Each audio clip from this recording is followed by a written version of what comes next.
It's Tuesday, the 14th of October, 2025, and you're with Coffee Time with Peter Gomez. And with us again this week is Ebrima Sillah. He's the Honorable Minister in charge of Transport Works and Infrastructure. You hinted at infrastructure at the beginning and the agitation of the young people, the youth. We have a big one on our hands right now. What is that? The Scorpions threatening not to play because the Independence Stadium that has been under refurbishment for how many years now? You should know, because this is almost a year and a half. It's still not good enough for matches, and they're now pointing the finger at that issue for the Gambia's failure to qualify for the 2026 World Cup. Well, I'm not an expert of football. It's the infrastructure bit that I'm asking. Yeah, that's what I'm What's telling you. What's happening with the Independence Stadium? Well, Independence and all Stadium, the money that I think, has gone in there. Of course, it has popped up in the audit queries. Yeah, well, I guess the Ministry of Youth and Sport will respond to the audit query, because I saw some facts, issues there that actually, will require some response. Oh, okay. Yes, you know this. Yes, and but what I can tell you is that a phenomenal job has been done at the stadium.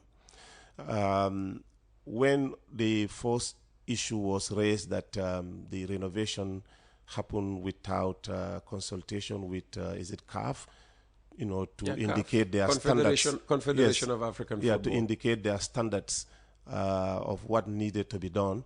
We responded, efficiently to those ones. And then, they came back to say that in addition to the stadium, we also need to fix the adjacent roads leading to the stadium and a parking center. So right now, Areski is doing the roads as I speak to you now. Those ones have begun now. And hopefully within the next few months, the road coming from the Battle Hardin going through the National Youth Service behind the stadium to the new town will be fixed. Then the other side from the stadium going to Newtown all the way to Battle Hardin again, passing the main gate, will also be fixed. And part of the assignment also is to ensure that all the other queries leading to the stadium about the infrastructure, roads and parking places are all fixed. So those ones, I think, are the major issues now. And hopefully before their next match, that should be done. That is our calling now. We're hearing different things. This is new to all of us. Yeah. No, I mean, because this is what has been assigned to us. We hear the playing area, the turf, the pitch. The pitch. Yeah. Well, actually, I saw a statement from one of the contractors that when they fixed the pitch, it was suggested to the stadium management for them to continue to train them, but they said they were going to continue, they will be okay with it. And unfortunately, I think the way they were watering the pitch, a lot of weed started coming out, and then the weed kind of overgrew the pitch. And that's quite unfortunate. I don't know why I'm laughing, but this is, that's somebody, gives you a new product, yeah, that you have to work with, and they are offering you training. I mean, you're seeing this product for the first time, and you decline to say that you can. Well, I don't know whether they decline, but this is what. Well, that's your explanation. That's yeah. What it this is what I saw in the statement issued by the company in particular in reaction to the audit query about the pitch.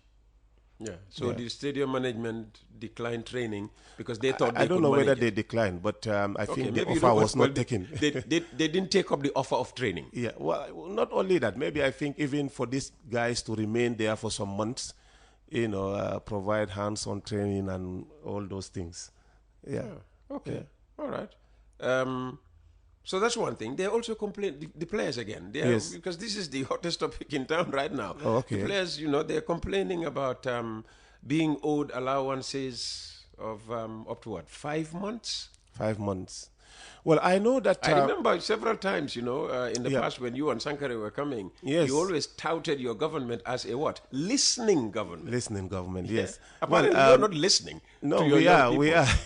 We are. Actually, what I'm made to understand is that these are bonuses. Yes. And the government is actually aware of it now, and discussions are on the way to assure them that those ones will be settled. And I think those discussions have gone to advance. And we hope that the players will, listen and then, play and then, they get paid. I mean, this is not peculiar to the Gambia. I mean, you remember because it's happening elsewhere does not no, mean that I'm if it just happens saying, here, I'm it's just acceptable. No, I'm not saying it's acceptable. What I'm saying is that this is not peculiar to the Gambia alone. It has been happening in the history of football. And we should have learned from it. Exactly. We should have learned from it. I agree. Not to repeat the same mistake. Yes. But, it's always difficult for a resource-constrained country to meet all expectations. It's always difficult. Have honest conversations with the young people. Yeah, that's what I'm saying. Tell them, be very honest, be very upfront. You know, but there was a time when resources apparently were not a problem, where planes were even being chartered for them. Them. And then they were all paid their bonuses even before they play. That is correct. Yeah, and anytime they won, they were given winning bonuses. True. Yeah, so I mean, if this thing happened, they should understand. Again, it brings us to the question of judicious management of resources. Just because you have 10 today does not mean that you'll have 10 all the time. Okay, lesson learned. Lesson learned. Okay, all right. Ebrima Sillah is with us. Again, still on politics, going back to politics rather. Yes.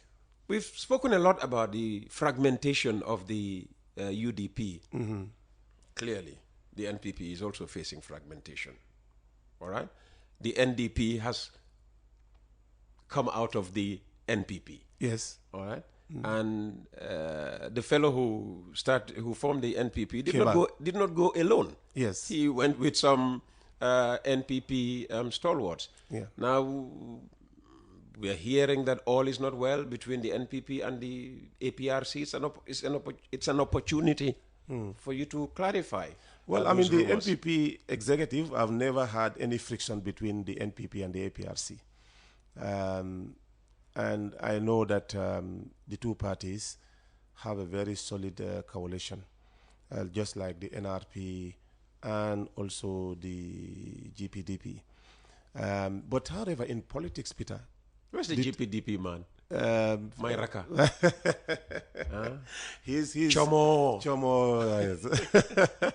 No, he's good. He's good. I mean, my brother Henry. Is that why you're keeping him? He makes everybody laugh? No. He's a critical part of our politics. What's his strength? He doesn't seem to have that many people following him. No, it doesn't mean. In fact, there's this suggestion that when they hold their congresses, you people go and pack the halls with NPP people.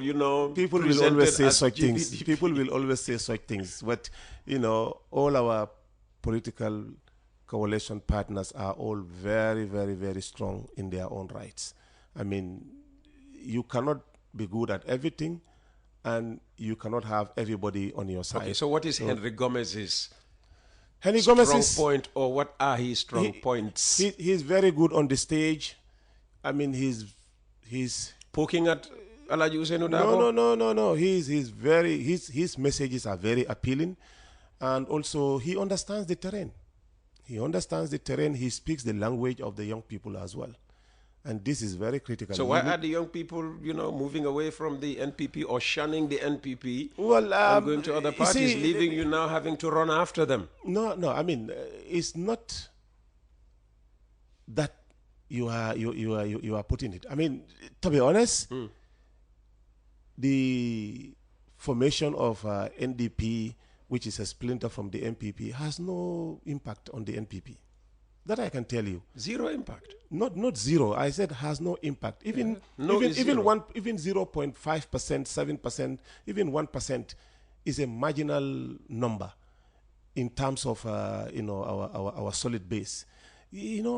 Peter, the truth is, in our constitutive politics in this country, a ruling party's solid base of 37% hardly moves.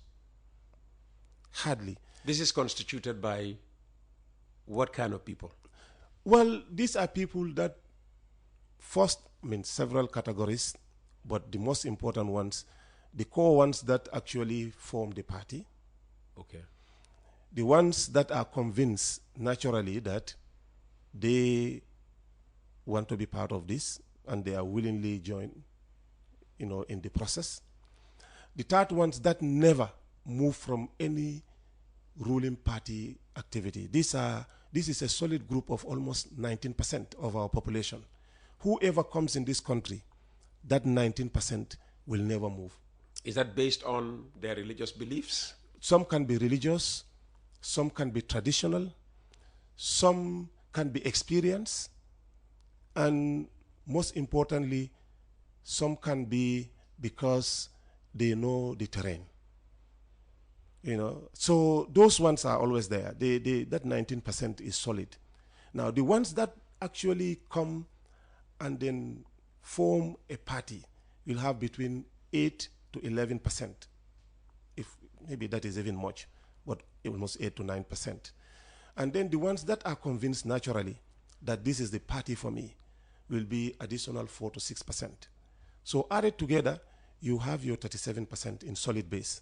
Now, for anybody to move out of that bracket will not be more than 1 to 2% of your base. Now, you also have the undecided, most of whom will wait until either a day before the election or a week before the election to swing. They are not in a hurry. They don't listen to political, audios. They don't watch political TV broadcast. They don't go to rallies. They may sit in a VU, and when people start talking, they say, please, I'm not interested. But they will vote. Naturally, they will observe. Unless you score your own goal as a ruling party, out of that 41 or 42% of the undecided, maybe you will have between 15 and 18% of that. Added to your 37, you have your 52, okay. 53. I haven't heard you mention once. Yes. The disillusioned. You have people who simply because of what is happening, yes. simply say, look, well, I'm not interested in... Those are the ones that have lost faith. Whether it's opposition politicians, yes. Those are the ones, ruling party politicians. You see, for me, Mburu Fofko Foreign, they are 6 and 9, Those are the ones that have lost faith in politics. Yes. They may be working, they may be paying tax, they may be contributing yes. their quota, they may be highly educated, yes. but they have lost faith in politics. All right? And they don't want to be blamed for anything, but they don't also want to blame anybody. So those ones, they have lost faith. It's always difficult to convince them in any discussion because they are not interested. But in the end, when you are able to do something beyond their expectation, they may not necessarily vote, but they can also talk good about you in public places or in forums that, you may not expect. So really, I think, that is not more than 3% of our population. In fact, that's big. It's in 1 and maybe 1.2%. I thought I was only going to, hold you here for an hour. Yeah. We could still, end at, the top of the hour. Yeah. Let me give you an opportunity now to, pitch to the people what your government, has done for us, maybe over the past, 7 days since last you were here. Mm-hmm. What's happened by way of governance and all of that?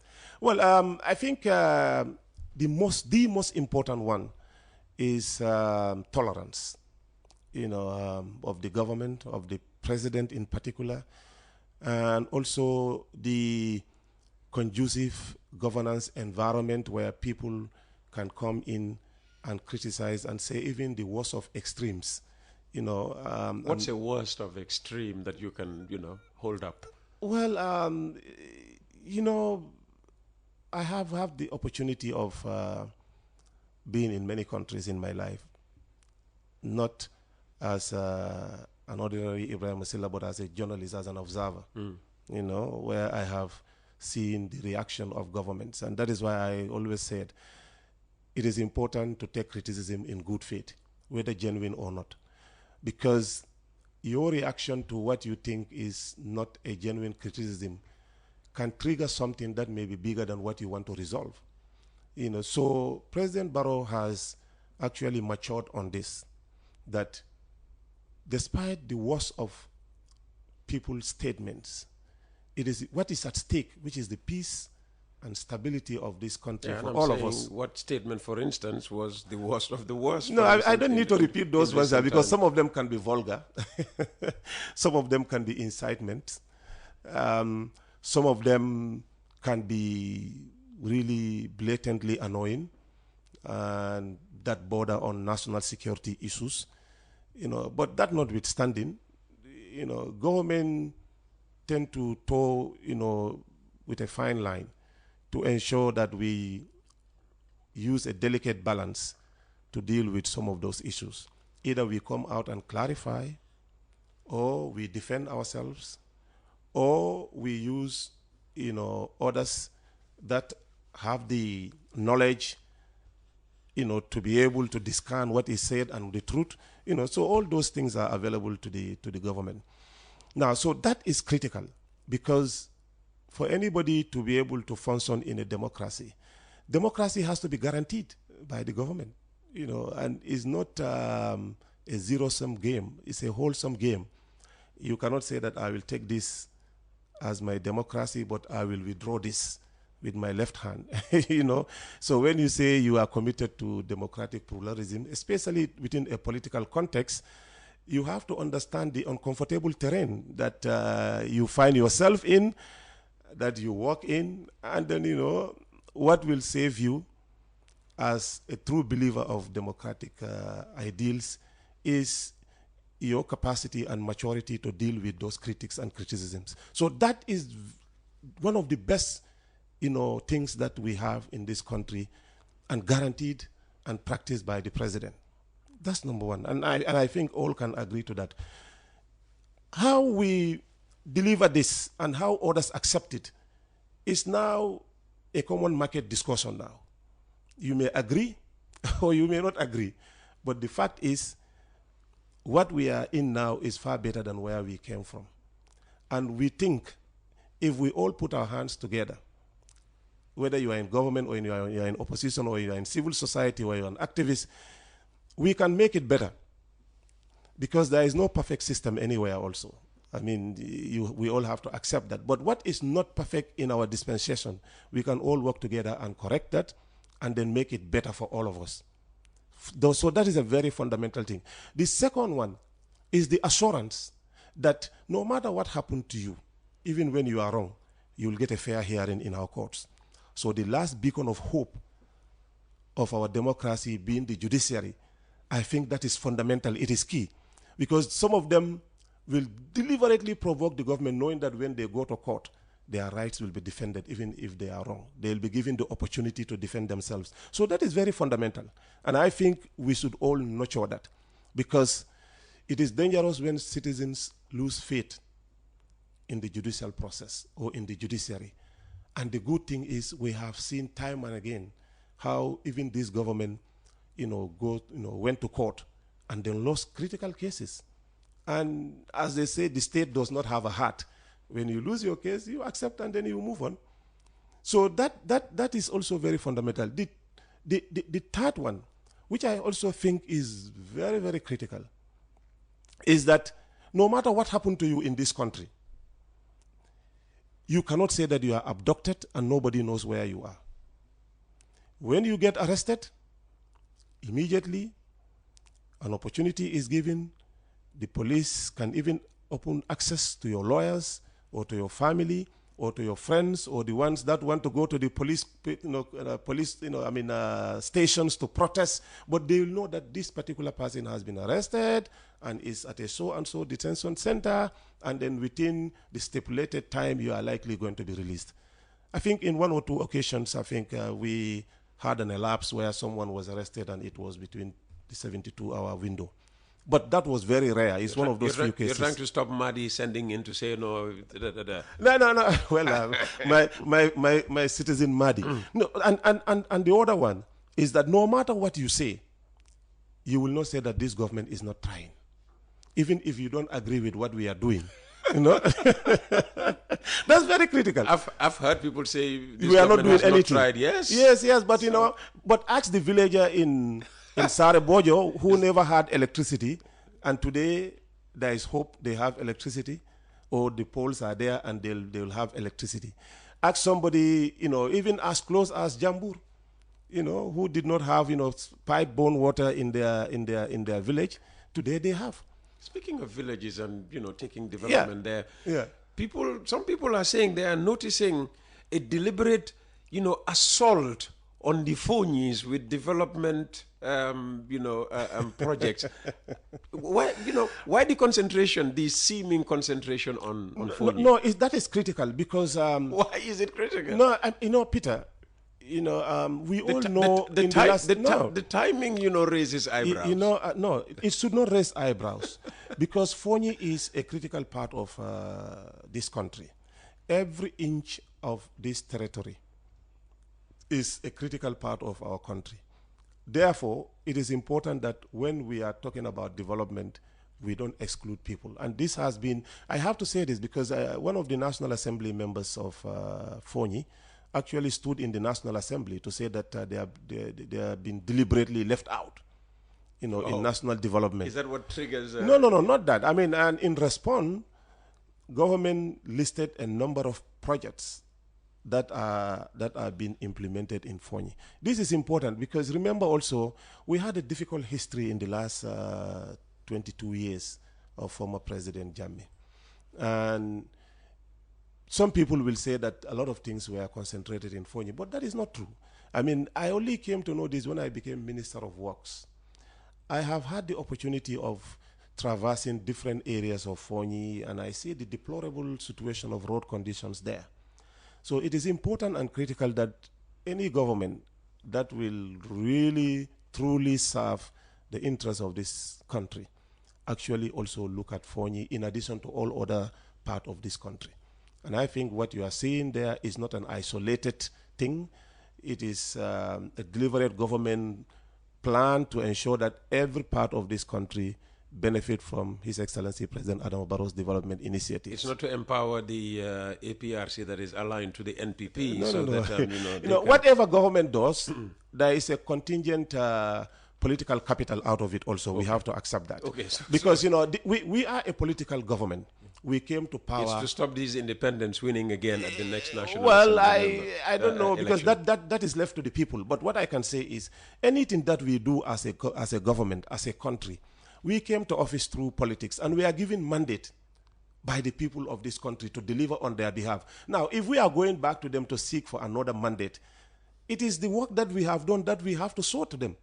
You know, so there is also that, you know, fringe benefit. Okay. You know, but it's not the motivating factor. Okay. Yeah. The self-interest in this next question. I know you spoke about the green ferry coming. So yes. That's going towards offering service. Yes. You know, in the half-day end of Banjul. Yes. There's big worry among the Muslim community of half-day. Yeah. Since we are aware.